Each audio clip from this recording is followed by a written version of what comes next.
भी नहीं करवाया।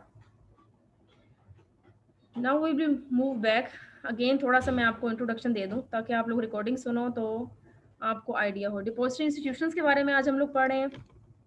डिपॉजिटरी इंस्टीट्यूशंस में हम लोग 4 चीज़ों के बारे में डिस्कस करेंगे आज। ठीक है, उनके सेगमेंट कौन कौन से होते हैं, जो इंस्टीट्यूशंस हैं उनका साइज़ क्या है, स्ट्रक्चर्स क्या है, and how they can build. उसके बाद हम लोग बात करेंगे उसकी बैलेंस शीट्स के बारे में, उसकी रिसेंट ट्रेंड के बारे में। बैलेंस शीट ट्रेंड के बारे में जैसे मैंने आपको बता दिया हुआ कि 5 सालों की बैलेंस शीट देखेंगे और नेक्स्ट ईयर क्या होने वाला है। On the basis of last lags values we can tell के नेक्स्ट ईयर्स में क्या होगा या इसकी एक्सपेक्टेड वैल्यू क्या आएगी। ठीक है, जैसे हम फोरकास्टिंग कर लेते हैं। 5 सालों का डाटा सेट लिया in our practical research work. मैंने भी जब 1-2 पेपर्स राइट अप किए तो मैंने भी इसी तरह से स्टॉक एक्सचेंज का ट्रेंड किया कि कुछ स्पेसिफिक कंपनीज थी, उनका डाटा सेट लिया और उस पे वो एनालिसिस रन किया और रन करने के बाद बताया कि अगर प्रीवियस ट्रेंड ये है अपवर्ड ट्रेंडिंग में जा रहा है, इन फ्यूचर भी अपवर्ड ट्रेंडिंग में जाएगा। वो तो एक सॉफ्टवेयर है, जो उसको इन्फॉर्मेशन दी जाएगी on the basis of this वो कैलकुलेट कर देगा। बट अनसर्टन सर्कमस्टांसेस जो होते हैं, इवेंट्स होते हैं, वो भी अकर होते हैं। ठीक है, तो on the basis of this अगर वो प्राइसेस जो हैं वो डाउन पे चली जाती हैं तो आप ये नहीं कह सकते कि आपका एनालिसिस गलत है। ठीक है, आपने अपनी तरफ से प्रेडिक्शंस बेहतर की थी, अच्छी की थी। ठीक है, तो उसके बाद कुछ डिपॉजिटरी इंस्टीट्यूशंस के रूल्स एंड रेगुलेशंस होते हैं, सेट स्टैंडर्ड होते हैं, वो कौन सेट करता है, उस पर इम्प्लीमेंट कौन करवाता है, उसके बारे में पढ़ेंगे। और फिर हम लोग डील करेंगे डिपॉजिटरी इंस्टीट्यूशंस की परफॉर्मेंस क्या होती है on the basis of size, structures, compositions, balance sheet for future trending, on the basis of future trending, और फिर उसके रूल्स एंड रेगुलेशंस कौन सेट करता है। On the basis of this हम बताएंगे कि उसकी परफॉर्मेंस उसके अकॉर्डिंग है या नहीं है। ठीक है, उसके बाद हम लोग आ जाते हैं product of USA financial institutions. ठीक है, आपने कितने बच्चों ने बुक परचेज कर ली है? प्लीज काइंडली मुझे जरा बताइएगा अभी आप क्लास में। मैम रिस्क मैनेजमेंट की जो बुक है वो उर्दू बाजार से नहीं मिल रही, वो कह रहे हैं शॉर्टेज है बुक की। इल्मी वाले भी कह रहे हैं अभी नहीं है, आप नेक्स्ट वीक आइएगा। जी अलीफ हुसैन। नो मैम अभी नहीं ली।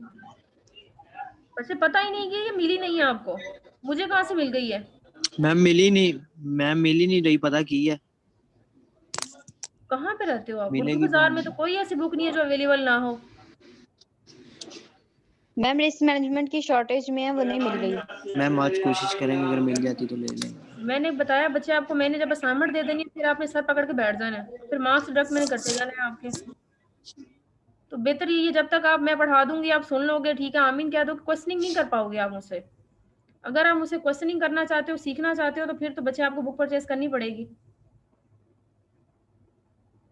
और मैंने असाइनमेंट देनी है। मैम मैम आप नेक्स्ट वीक दे दीजिएगा, मैं कल पता करके आई हूँ, वो कह रहे हैं बुक नहीं है, शॉर्टेज है बुक की। असाइनमेंट में दूंगी तो पूरा बुक उर्दू आपकी कब आनी है?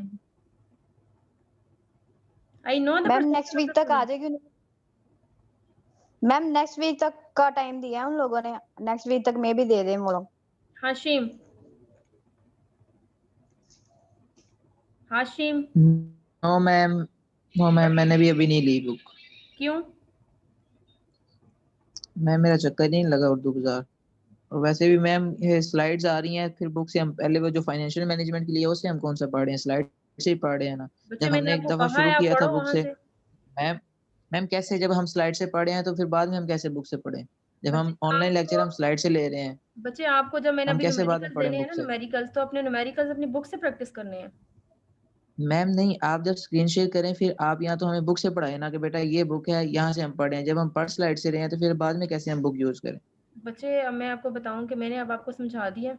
अगर मैं आपको बुक से पढ़ाती हूँ तो मेरे लिए कोई इशू नहीं, मैं तो ये जो डबल मुझे मेहनत करनी पड़ती है, कुछ मुझे ऑनलाइन देखनी पड़ती है स्लाइड्स, कुछ आपकी बुक से रेलिवेंट चीज़ों को वो करना पड़ता है, वो मैं टाइम ही ना वेस्ट करूँ, ऑनलाइन बुक आपके सामने रखूँ और मैं आपको पढ़ाना शुरू कर दूँ, मेरे लिए तो कन्वीनियंट ईजी है मेरे लिए तो लेकिन फिर भी मैं वर्ड टू वर्ड मैम नहीं अब जब पढ़ाऊंगी, मैं आपको जब पढ़ाती जाऊंगी इसी तरह से, फिर भी आपको थॉरोली कुछ तो पढ़ना पड़ेगा, सेल्फ रीडिंग स्टार्ट करनी मैम देखे पड़ेगी। ना, पहले पहले 3 लेक्चर जब हमने फिजिकल क्लास में बैठ के लिए थे, हमारी कितनी अच्छी लाइन बन गई हुई थी। हम हम्म बुक्स पे पढ़ रहे थे, सारी एग्जांपल्स भी हम देख रहे थे, हमें ईच एंड एवरीथिंग समझ आ रही थी। हम्म ठीक है, हम्म तो अब वहां पे जब आप हमारे सामने होती थी, हमें हर चीज समझाती थी, फिर भी हमारे कुछ क्वेश्चंस बच जाते थे हम्म जो कि हमें समझ नहीं आते थे और आप हमें दोबारा समझाती थी। अब हम्म यहाँ पे ऐसा हो नहीं सकता ना, ऑनलाइन बुक से हम पढ़ नहीं सकते। अब आप बुक से पढ़ाना शुरू करेंगे, बुक में इतनी ज्यादा थ्योरी लिखी होती है, हम हम्म। आपको क्वेश्चनिंग में सारा टाइम गुजार देंगे। मैं इस बच्चे चीज को आप मुझे अंडरस्टैंड कहो, करता हूँ कि हम हाशिम मैं कह रही हूँ आप मुझे कहो कि मैम हमने बुक से पढ़ा है, हमारे कुछ क्वेश्चंस हैं। मुझे ग्रुप में कोई बच्चा कहे तो सही, हम एक अलग से सेशन रख लेंगे, क्लास से अलग।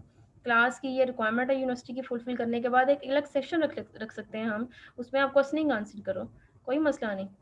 जितने भी आप करना चाहते हो आप आओ तो सही, पूछो तो सही मेरे से। सेल्फ मैम हम रीडिंग, इंशाल्लाह कोशिश करेंगे, हाँ डेवेल्प करेंगे करो, सेल्फ रीड। हाँ डेवेल्प करो। सेल्फ रीडिंग जितनी करोगे उतना आपके लिए बेनिफिशियल होगा in future. Haseeb, ma'am financial management की मिल गई है, बस रिस्क मैनेजमेंट की नहीं मिल रही, वो इंशाल्लाह नेक्स्ट वीक तक आ जाएगी हम लोगों की। फाइनेंशियल मैनेजमेंट की तो बच्चे मैंने क्लास में पूरी करवा दी थी, आई थिंक सिर्फ आपकी मिसिंग थी, जो बच्चे आ रहे थे ना उनकी सबकी हो गई थी ना। जी जी मिस हसीब, वो मिल गई।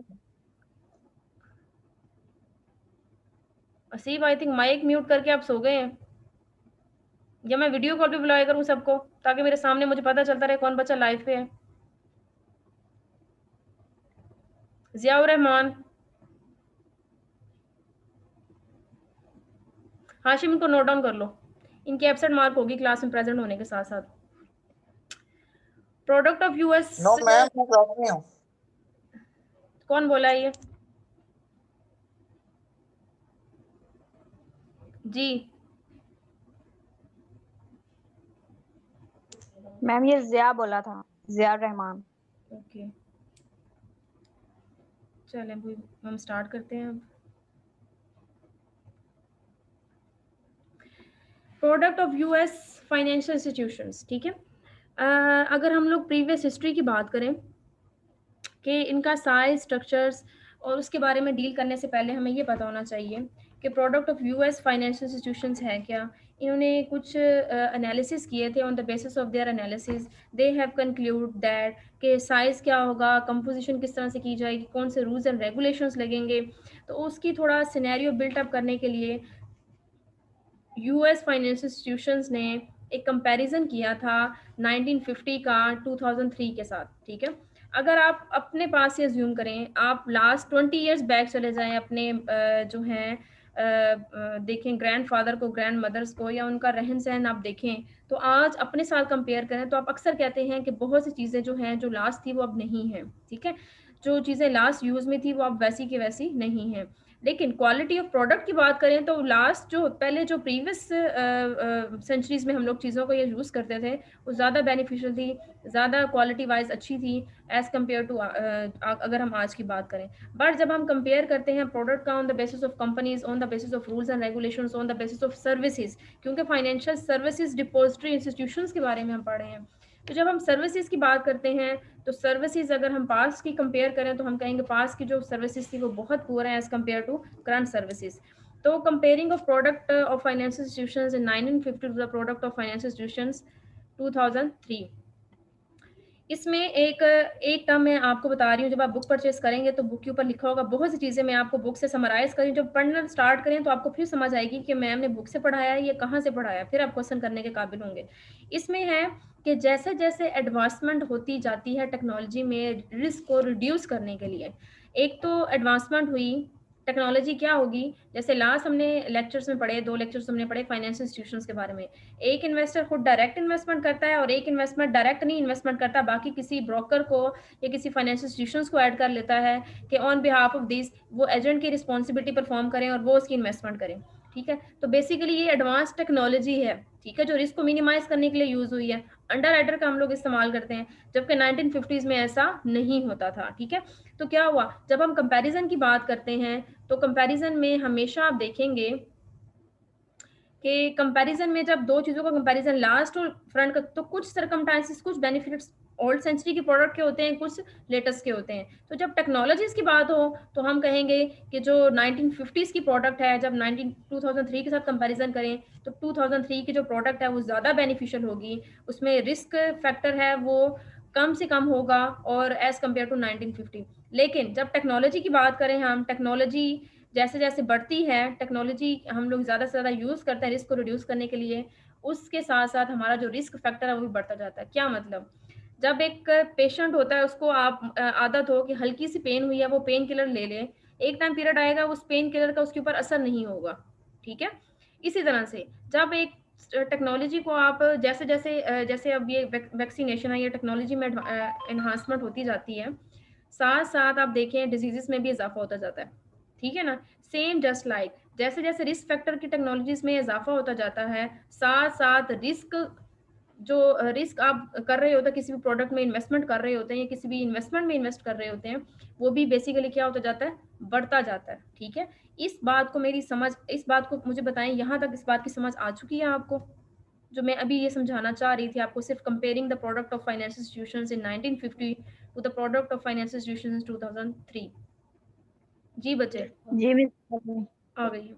Much greater distinguish between types of financial institutions in term of product in 1950 than in 2003। बहुत ज़्यादा डिफरेंस है। इसके लिए 1999 में यूएस कांग्रेस ने एक एक्ट पास किया था जिसका नाम था फाइनेंशियल सर्विस मॉडर्नाइजेशन एक्ट। आपकी बुक में लिखा होगा फर्स्ट पेज पे इसके इंट्रोडक्शन में FSMA के नाम से, FSMA financial service modernization act, FSMA। इसका पर्पस क्या था कि कुछ बैरियर्स, कुछ स्टैंडर्ड सेट कर दिए जाते थे कमर्शियल बैंक्स के लिए कि इस लिमिट तक आप इन्वेस्टमेंट करेंगे, इस लिमिट तक आप लेंडिंग करेंगे, रिसीविंग करेंगे, पेमेंट करेंगे, इंश्योरेंस कंपनीज के लिए और इन्वेस्टमेंट बैंकिंग के लिए। जबकि आजकल कोई सेट स्टैंडर्ड, कोई इस तरह से रूल्स एंड रेगुलेशंस या बैरियर्स वगैरह नहीं है, ठीक है। इसको करने का पर्पस क्या हुआ, जब इन्होंने ये रूल्स एंड रेगुलेशन सेट किए तो इसका एक पर्पस आया कि इसने FSMA, मैं बार बार FSMA का यूज करूंगी, फाइनेंशियल सर्विस मॉडर्नाइजेशन जो एक्ट है, इसने बेसिकली क्या किया, डोर्स को ओपन कर दिया for the creation of full service financial institutions in the United state. जब इन्होंने बैरियर्स क्रिएट किए तो उसका अल्टीमेट फ़ायदा क्या हुआ कि हमारा जो इंटरलिंक हो गया वो यूएस स्टेट्स के साथ हुआ। किस तरह से हुआ, क्यों हुआ, हम डिस्कशन आगे फर्दर कंटिन्यू करते हैं। उसके बाद आप learning of product lines and service over time, ठीक है, कि जब आप प्रोडक्ट लाइन और सर्विस की बात करें, प्रोडक्ट मैंने कहा क्वालिटी वाइज देखा जाए तो 1950s की बेहतर होगी एज कम्पेयर टू 2003, बट बेहतर नहीं भी होगी। वहाँ पे उस टाइम पीरियड में देखा जाए तो एडवर्टाइजमेंट, जो प्रोडक्ट्स की लेमिनेशन या कवरिंग वगैरह थी, वो उस तरह से नहीं थी जिस तरह से आज हो रही है। प्रोडक्ट की एडवर्टाइजमेंट जो मेन फैक्टर जो टेक्नोलॉजी है वो उस तरह से लास्ट हम नहीं कर पाते थे। उसके बाद अब जब आज की हम लोग बात करते हैं, कंपैरिजन करते हैं, तो हम लोग करेंगे on the basis of service, ठीक है। सिर्फ द जो डिफरेंस पड़ा है, 1950 की क्वालिटी अच्छी थी, अब की क्वालिटी डाउन है, बट वहाँ की सर्विस इतनी अच्छी नहीं थी, बट 2003 में सर्विस जो है वो बहुत बेहतर होगी। सर्विस में जो मेन फैक्टर आएगा वो आएगा टेक्नोलॉजी का, और टेक्नोलॉजी का फैक्टर मेन आएगा फाइनेंशियल इंस्टीट्यूशंस का।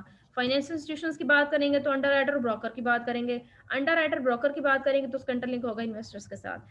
तो wider era of services offered by fall financial institutions type. आपकी बुक में एक टेबल 21A बना हुआ है, एक टेबल बना हुआ है 21B in the next table. अगर आपके पास बुक्स होती है, आप सामने रखते, मुझसे क्वेश्चनिंग करते तो ज़्यादा अच्छा समझ आती है आपको, नीचे उसकी जो एक्सप्लेनेशन है वो भी पढ़ने की ज़रूरत ना आती। अब जो टेबल 21A है उसमें मेरे पास बुक है, जो कि मैं आपको थोड़ा सा ओवरव्यू देती हूँ, आप मेरी रिकॉर्डिंग सुनेंगे और फिर बुक को सामने रखिएगा, फिर आप कंपेयर कीजिएगा। उसमें जो टेबल 1 का नाम रखा हुआ है, product sold by US financial service industries 1950, ठीक है। वो 1950 की उसकी वो टेबल बनाया हुआ है यूएस का, जो जो उन्होंने फाइनेंशियल सर्विसेज इंडस्ट्रीज में परफॉर्म की थी। उसके बाद जो 21B बनाया गया है उसमें product sold by the US financial service industry 2003 या 2013, ठीक है, उसकी बनाई उन्होंने। अब यहाँ पे क्या हुआ कि जब 9 में खरीदा तो 9 में कुछ पेमेंट सर्विसेज की बात हुई, सेविंग प्रोडक्ट की बात हुई, फिड्यूशरी सर्विसेज की बात हुई। फिड्यूशरी सर्विसेज कौन सी होती है मैं बताती हूँ अभी आपको। फंक्शंस की बात हुई, लैंडिंग करना, कंज्यूमर को सेटिस्फाइड करना, अंडर राइटिंग पॉलिसी के बारे में, इंश्योरेंस एंड रिस्क मैनेजमेंट के बारे में।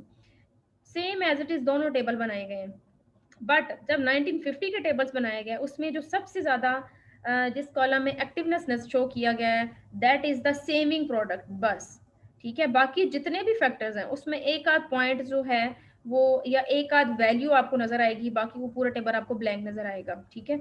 ये सोच लें कि आपने एक प्रोडक्ट बनाई, आपकी क्वालिटी, जैसे मैंने कहा क्वालिटी बड़ी अच्छी है, बाकी चीज़ें आपकी मिसिंग है, उसकी रैपिंग इतनी अच्छी नहीं हुई, उसकी एडवर्टाइजमेंट अच्छी नहीं हुई, उसकी सर्विस या डिलीवरी इतनी अच्छी नहीं है, इतनी अच्छी मार्केट में नहीं हुई, तो ये समझ लिया 1950 की प्रोडक्ट है। इस टेबल को देखते हुए जब आप इसी टेबल को 2B पे मूव करेंगे 2003 या 2013 में, तो फिर आप देखेंगे कि आपको पेमेंट सर्विसेज भी की वैल्यू भी फुल नजर आएगी, सेविंग की फुल नज़र आएगी, फिड्यूशरी सर्विसेज की वैल्यूज फुल नज़र आएंगी, under writing, insurance and risk management की भी सर्विसेज पूरी की पूरी नजर आएंगी। ठीक है, तो ये कंपैरिजन आपका हुआ है इसके अंदर। और फिड्यूशरी सर्विसेज के बारे में मैंने आपको बताया था, टेबल के अंदर एक टर्म यूज होगी, आगे एक स्लाइड्स में भी शायद में भी आपकी आए, 1 by 1 meeting with the client to establish their financial aims. ठीक है, आप क्लाइंट से 1 by 1 मिलें, उनको सेटिस्फाइड करें, उनकी जिम्मेदारी लें, जैसे फाइनेंशियल इंस्टीट्यूशन से ब्रोकर लेते हैं, उनको काम डाउन करें कि your money is secure, you have to invest that in that specific product. ठीक है, तो इस तरह की सर्विसेज कोई अगर बैंक या पहले ये सर्विसेज अवेलेबल नहीं थी 1950 में, 1950 में आपको टेबल में ब्लैंक नजर आएगा, ये वाला फोल्डर, ये वाला कॉलम, जबकि 2003 में या 2013 का जो टेबल इन्होंने बनाया गया है, यहाँ पे आपको ये नजर आएंगे। ठीक है, यहाँ तक कोई मसला है तो पूछे आप मुझसे। जी, एनीवन? No ma'am. चले हम लोग आगे मूव करते हैं। उसके बाद है specialness of the depository financial institutions, product on both side of the balance sheet, loans, business and commercial deposits. जब भी आप बैलेंस शीट की बात, जैसे मैंने आपसे ऊपर अभी की है, डिपॉजिटरी इंस्टीट्यूशन है, कुछ कमर्शियल बैंक्स होते हैं, वहाँ पे आप अमाउंट को जमा करवाते हैं, जमा करवाने के बाद वो आगे फंडिंग करते हैं और फिर आगे फर्दर प्रोसीड होता है काम। ठीक है, आपने अपनी पेमेंट जमा करवा दी, आपने अपनी रकम को सिक्योर कर लिया। ठीक है,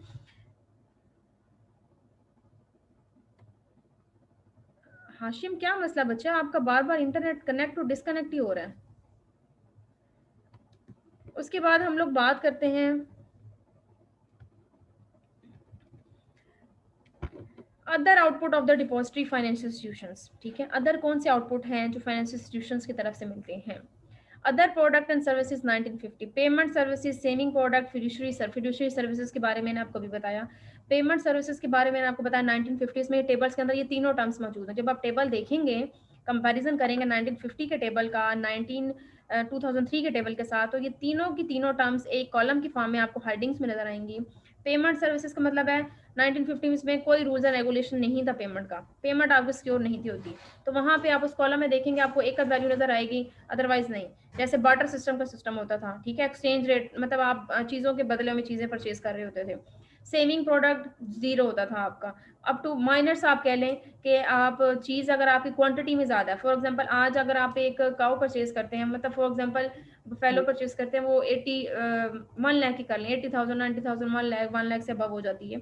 बट उस टाइम पीरियड में क्या होता था, आपने एक कॉटन का आपने बॉक्स लिया, एक बॉक्स लिया आपने उसका शुगर का, तो वो एक शुगर का बॉक्स उसके इक्वल नहीं हो सकती उसके अमाउंट, बट आप परचेज कर लेते थे उसको, एक्सचेंज कर लेते थे उसको, तो आपकी सेविंग, जिसके पास तो हैवी अमाउंट में प्रोडक्ट गई, ठीक है, तो आप कहते हैं उसके पास तो कुछ सेविंग है, ठीक है, इन फ्यूचर यूज भी उसको कर रहा है। जिसके पास वो प्रोडक्ट गई जो कंजम्पशन में कंज्यूम किया आपने, कंजम्पशन की उसकी, तो वो एक्सपायर हो गई, खत्म हो गई, तो उस तरह की प्रोडक्ट के लिए फिर आपके पास सेविंग जीरो हो जाती थी। फिड्यूशरी सर्विसेज के बारे में मैंने आपको बताया कि ये वो सर्विसेज हैं कि जो बैंक परफॉर्म करते हैं, 1 by 1 क्लाइंट बैंक्स परफॉर्म, ये जितने भी फाइनेंशियल इंस्टीट्यूशंस है वो परफॉर्म करते हैं अपने कस्टमर्स को सेटिस्फाइड करने के लिए, उनके एम को फुलफिल करने के लिए कि we are with you, you have to invest that product, I will provide your services whether before, during and after the death rate. ठीक है, क्लाइंट डेथ, तो ये एक सेगमेंट है, ये आपके बुक में एक एग्जांपल यूज हुई है, during and after client death. मतलब क्या है इसका, कि वेदर आपकी डेथ हो जाती है या आप अलाइव हैं, हर किस्म के सरकमस्टांसिस में हम जो है हम आपकी मनी की हिफाजत करेंगे, आपके जाने के बाद भी करेंगे, या आपकी फैमिलीज को जो भी आपके डॉटर्स हैं या सन है उनमें डिस्ट्रीब्यूट करेंगे, किस रेशो से करेंगे, तो ये उस चीज़ की रिस्पॉन्सिबिलिटीज़ लेते हैं। उसके बाद बाय 2003 के जो टेबल मैंने आपसे कहा, जब कंपैरिजन किया तो पेमेंट सर्विसेज भी वहाँ पे आपको नजर आएंगी, सेविंग प्रोडक्ट भी नजर आएंगी, फिड्यूशरी सर्विसेज भी नजर आएंगी ज़्यादा से ज़्यादा। ठीक है, फर्दर एक्सटेंड टू इंक्लूड, उसमें फिर एक चीज़ और मजीद ऐड हो गई इसके अलावा, under writer means financial institutions. ठीक है, वो जब ऐड होते हैं तो आपकी इक्विटी जो है, आपकी जो डेट है वो क्या हो जाते हैं, सिक्योर हो जाते हैं। इंश्योरेंस रिस्क मैनेजमेंट प्रोडक्ट, तो आप या फिर इंश्योरेंस कंपनीज होती हैं, कोई भी आप चीज़ परचेज करते हैं, आप इंश्योरेंस कंपनीज के थ्रू क्या करते हैं, आप उसको इंश्योर करवा लेते हैं। इंश्योर करवाने का पर्पज़ यही होता है कि अपने रिस्क को क्या कर रहे हैं, मिनिमाइज कर रहे हैं। इन फ्यूचर अगर लॉस हो जाता है तो जो इंश्योरेंस कंपनीज हैं उसको क्या करेंगी, इंश्योरेंस कंपनीज उसको कंपनसेट कर देंगी। उसके बाद हम लोग बात करते हैं size of depository finance institutions का। अब मैंने आपसे कहा था बेसिक जो पर्पस था इस चैप्टर का, उसमें हमने यही बताना था कि साइज की क्या है डिपॉजिटरी इंस्टीट्यूशंस का, उसके बाद how we can compose it, ठीक है, किस तरह से ये बनती हैं, या किस तरह से हम इसको बनाते हैं। उसके बाद हम लोगों ने कहा इसके कुछ रूल्स एंड रेगुलेशंस होते हैं, उसके बारे में हम लोग पढ़ेंगे, और उसके बाद हम लोगों ने फाइनेंस के इम्प्लीकेशंस के बारे में पढ़ना था। तो एक फर्स्ट वर्ड यहाँ पे यूज़ हुआ है size of depository institutions. Depository institution में जो फर्स्ट वर्ड यहाँ पे यूज़ हुआ है कंसोलिडेशंस, ठीक है। तो कंसोलिडेशंस का एक टर्म आपकी बुक में यूज़ हुई है, सेम एज इट इज़ मैं पढ़ के बताती हूँ आपको, क्योंकि बुक तो आपके पास है नहीं। Consolidations in banking appear to have reduced the asset shares of the smallest bank under 1 million. इसका पर्पस क्या है? कंसोलिडेट करना, create some very large financial institutions, कि जो स्मॉल बैंक्स हैं जिनके पास नंबर ऑफ शेयर्स थोड़े हैं, कम हैं, उनको आप मर्ज कर दो लार्ज फाइनेंशियल इंस्टीट्यूशंस के साथ। जैसे सब्सिडरी कंपनीज या मर्जिंग के बारे में मैंने आपको थोड़ा सा ओवरव्यू दिया था। तो इसमें बेसिकली क्या होता है कि कंसोलिडेशन का मतलब है कंसोलिडेट करना, इकट्ठा करना, कंबाइन करना, create some very large financial institutions, बड़े इंस्टीट्यूशंस को क्रिएट करना। छोटे छोटे पार्ट्स, जैसे आप पानी के थोड़े थोड़े कतरों को मिला के वो बाउल पूरा पानी का भर लेते हैं, इसी तरह से छोटे छोटे जो इंस्टीट्यूशंस हैं जिनके पास शेयर कम हैं, या अभी पिछले लास्ट आपको पता होगा लास्ट 2 इयर्स बैक जैसे इमरान खान की हुकूमत है, विद इन 1 ईयर कुछ मॉर्गेज बैंक जो थे, जैसे आपने सिद्रा ने मॉर्गेज बैंक्स की बात की थी, मॉर्गेज बैंक्स वगैरह बंद हो गए थे, ठीक है। यहाँ पे हमारा ये बेगम कोट में एक बैंक होता था, उसका नाम मुझे एग्जैक्ट अभी याद नहीं है। वो बैंक पर्पज सिर्फ यही होता था लोन देना, ठीक है, 25,000 30,000 ले, but sometimes this loan will be given on the basis of mortgage some equipment या कुछ सिक्योरिटी, पर समटाइम्स अगर थोड़ी अमाउंट है तो 25,000 के बेस पे मिल जाता था आपको 25,000, या कुछ भी आप स्मॉल लेवल पे कोई मशीनरी परचेज करें, घरों में काम स्टार्ट करें, पर मंथ में पेमेंट करते जाएं। तो इस तरह का जो सिस्टम था उसको बंद कर दिया गया, ये कहते हुए कि ये सूद है, इंटरेस्ट है, ये हराम है। बट बैंकिंग सिस्टम में भी यही हो रहा है सारा कुछ। बट आई डोंट थिंक कि पता नहीं क्या प्रोस्पेक्टिव था उनका, किस बेस पे उन्होंने बंद किया, बट ये एक सिनेरियो है कि ये पिछले 1990 से लेके 2013 तक, ये जो 12 तक सॉरी जो है, ये काम चलता रहा यूएस में, और उसके बाद फाइनल इस चीज़ पे पहुंचे कि फाइनेंस इंस्टीट्यूशन का साइज़ क्या होना चाहिए। साइज़ का मतलब है कि अगर मैं कहूँ कि अगर गवर्नमेंट कहे कि एक स्कूल को अगर आपने रजिस्टर्स करवाना है, वहाँ पे मिनिमम जो नंबर ऑफ स्टूडेंट्स की तादाद है वो 100 होनी चाहिए, तो फिर आप स्कूल चला सकते हैं। उससे पहले आप घरों में पढ़ाते रहें, मिनिमम स्कूल रजिस्टर नहीं कर, जैसे 100 से अबव होंगे आपने अपनी जो मिनिमम रिक्वायरमेंट है वो फुलफिल कर ली, और आपने क्या किया, आप उसमें एंटर हो गए। इसी तरह से कुछ ऐसे बैंक थे जो बहुत स्मॉल अमाउंट में वर्किंग कर रहे थे, उनका कोई ख़ास कंट्रीब्यूशन नहीं था इकोनॉमी में, तो उसको मर्जिंग कर दिया गया एक लार्ज फाइनेंशियल इंस्टीट्यूशंस में, ताकि उससे ज़्यादा से ज़्यादा बेनिफिट उठाया जा सके। जो एक पर्सन काम कर सकता है वो जब मिल के करते हैं तो उसका और अल्टीमेटली जो इफेक्ट होता है वो इकोनॉमी के ऊपर होता है। कंबाइन इफेक्ट, कंबाइन का मतलब आ गया जब आप कंबाइनली काम करेंगे, combinedly effect of this intermediations, global competitions, regulatory changes, technological development, competition across different types of financial institutions. जब आप कंबाइनली काम करेंगे तो you are capable to meet the global competitions, ठीक है। रेगुलेटरी चेंजेस, जिस तरह से रूल्स एंड रेगुलेशंस चेंज होंगे, you are easily to adapt this changes. Technological development में जिस तरह की भी टेक्नोलॉजी आप देखेंगे ग्लोबली या वर्ल्ड बेसिस कंपटीशंस में लाई कर रही है, you have the ability to change, to develop this technology, because you have the highly amount of capital by merging, by combining the short and long companies जो आप ऊपर जैसे आपको कंसोलिडेशंस की एग्जांपल दी। उसके बाद है competition across different types of financial institutions. जब आप एक छोटी कंपनीज में होंगे तो आपने देखा होगा कि कोई बात नहीं, गुजारा हो रहा है, चलने दे चलने दे चलने दे। जैसे आपका स्कोप बड़ा होता है, आपका एम बड़ा होता है, तो ऑब्वियसली आपके कंपेटिटर जो होते हैं वो इंक्रीज होते हैं। आपको according to advance technology, according to modernisms के अकॉर्डिंग आपको कुछ रूल्स एंड रेगुलेशंस, कुछ रेगुलेटरीज को फॉलो करना पड़ता है for the survival of their institutions, ठीक है। उसके बाद अगर हम लोग बात करें लार्जेस्ट डिपॉजिटरी इंस्टीट्यूशंस, ये टेबल आपकी बुक में अवेलेबल है। यहाँ पे कुछ इस तरह से टोटल एसेट्स एक कंपनी है उनके बारे में बताया गया है कि उनके पास इतने इतने एसेट्स हैं। अब ये जितनी भी कंपनीज है, बैंक ऑफ अमेरिका या वेल्स फार्गो के बारे में लिखा हुआ है, एक टेबल आपकी बुक में दिया हुआ है 2-3, ठीक है, 2/3 के नाम से। उसमें होल्डिंग कंपनीज के रैंक लिखे हुए हैं 1 से लेकर 50 तक। ठीक है। तो JP मॉर्गन चेस को उन्होंने बैंक वन का नाम दिया, और इसमें बेसिकली उन्होंने कहा कि इसमें कुछ जो JP मॉर्गन चेस ये जो एक है 7709, जो इसकी ये टोटल एसेट्स की इनकम है इसमें, क्योंकि ये जो कंपनी है ये टॉप कंपनीज के बारे में, लार्जेस्ट डिपॉजिट इंस्टीट्यूशन उसके बारे में डील किया इस एक कंपनी के अंदर, क्योंकि मर्जिंग एंड सब्सिडरी के बारे में हमने ऊपर पढ़ लिया हुआ है ऑलरेडी, कंसोलिडेशंस के बारे में। तो ये जो JP मॉर्गन है ये बहुत सी डोमेस्टिक एंड फॉरेन कंपनीज के साथ मिलकर बना हुआ है, मर्जिंग के साथ सब्सिडरी कंपनीज कह लें आप। तो कुछ कमर्शियल बैंक्स हैं इसमें, और फिर कुछ अदर बैंक्स हैं इसमें, और उसके बाद commercial and other banks domestic हैं, कंट्री के हैं। जो बाकी फॉरेनर होंगे वो 451 है। तो आप जब टेबल अपना विजिट करेंगे 2/3 तो उसमें आप देखेंगे इनकी कंप्लीट डिटेल गिवन है।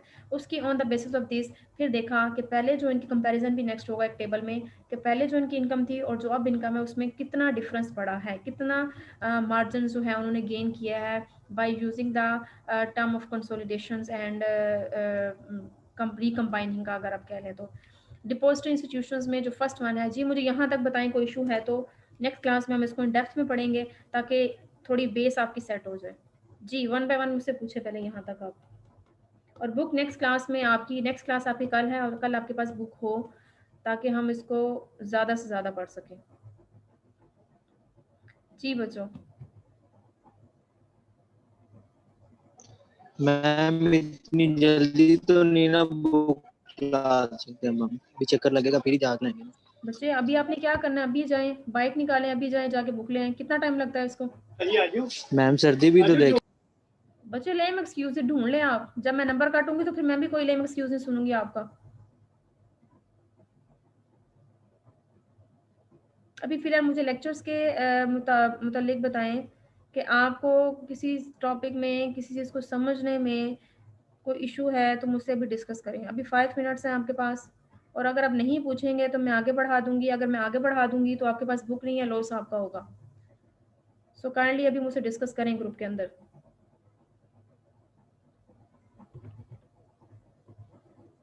जी बच्चों, एनीवन? स्ट्रेंथ आपकी क्लास की दिन ब दिन कम से कम क्यों होती जा रही है? ओके, आई थिंक सो सबको क्लियर है। Your first assignment of industrial safety and risk management is the chapter number 1 which we have completed in last 2 lectures. ठीक है, you have to make the summary of this chapter in word format. Again take the name of word file in your own original name. Write like Hashim Beg assignment number 1. ठीक है, ये आपकी file का name होगा और आप मुझे send करेंगे, डेडलाइन है आपकी कल की। मैम हमने समरी करनी है तो कल की आप डेडलाइन दे रही हैं? बच्चे आपने लेक्चर्स नहीं सुने मेरे लास्ट, तो जो मैंने लेक्चर्स में पढ़ाया है उन्हीं को आप मुझे वर्ड की फॉर्म में टाइप करके समरी बना के मुझे भेज दें आप। I am clear? ठीक है मिस, हम फिर लेक्चर ही आपको सेंड मैम कर गेम देंगे बोलिएगा एक वो दफा। देख के, लेकिन बुक हमने अभी तक नहीं ली, हमने आपको बता दिया है, और रीजन भी बताइए। बच्चे रीजंस, आपकी क्लासेस कब से स्टार्ट हुई हैं और फर्स्ट क्लास में मैंने आपसे कहा था बुक परचेज कर लें। मैम मिल ही नहीं रही तो हम कहाँ से करें? कल मैं पूरा उर्दू बाजार घूम के आई हूँ, इल्मी वाले कह रहे हैं कि हमारे पास शॉर्टेज है, अभी तक नहीं आई है बुक। बच्चे अभी आपकी क्लास खत्म होगी तो मैं व्हाट्सएप के ग्रुप में आपको इल्मी वालों का एक ऑडियो सेंड कर दूंगी पता करके, अगर उन्होंने कहा बुक अवेलेबल है तो who is responsible for that?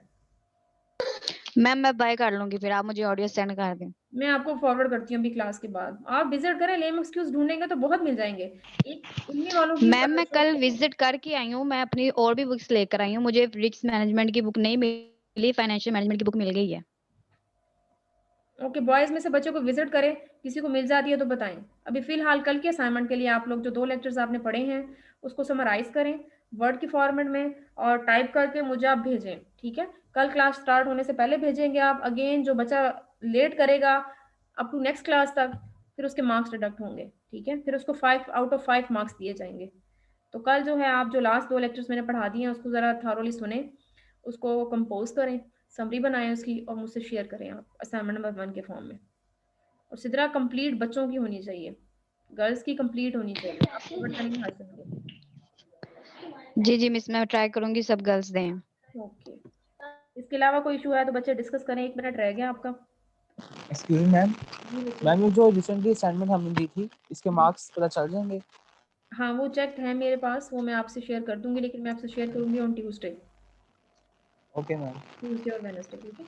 उसे मैं आपसे कंबाइन आपसे शेयर करूंगी वो जो भी आपकी असाइनमेंट है। अभी मैं वेट कर रही हूँ ताकि बाकी बच्चों जिन्होंने अभी सबमिट करवानी है, जिनको आउट ऑफ 5 मार्क्स मिलने हैं, आई थिंक नेक्स्ट क्लास है आपको फ्राइडे की क्लास है फाइनेंशियल मैनेजमेंट की, तो तब बच्चे एक दफ़ा करवा दें सारी, तो कंपेल करके एक ही रिजल्ट आपको मैं शेयर कर दूँगी।